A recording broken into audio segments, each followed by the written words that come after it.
അലി റളിയല്ലാഹു അൻഹുവിനെ തൊട്ട് നിവേദനം ചെയ്യപ്പെടുന്നു, ആദം നബി അലിഹിസ്സലാമിനോടും ശേഷമുള്ള ഓരോ നബിയോടും ഒരു കരാർ ചെയ്തിട്ടല്ലാതെ അള്ളാഹു വരെ പ്രവാചകന്മാരായി നിയോഗിച്ചിട്ടില്ല.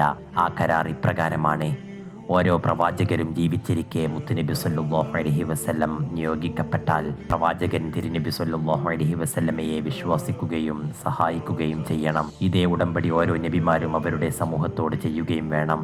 ഈ കാര്യം ഇബ്നു അബ്ബാസ് റളിയല്ലാഹു അൻഹുവിൽ നിന്നും നിവേദനം ചെയ്യപ്പെട്ടിട്ടുണ്ട്.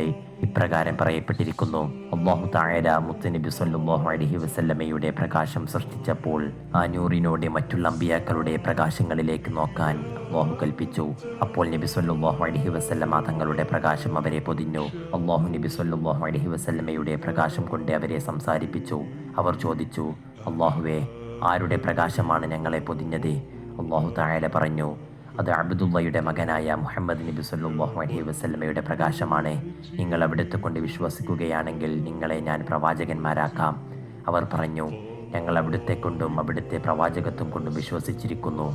അല്ലാഹു തആല പറഞ്ഞു: ഞാൻ നിങ്ങളുടെ മേലിൽ സാക്ഷി നിൽക്കട്ടെ? അവർ പറഞ്ഞു: അതെ, ഞങ്ങൾ സമ്മതിച്ചു. ഈ വിഷയമാണ് അല്ലാഹു തആല ഖുർആനിൽ പറഞ്ഞത്: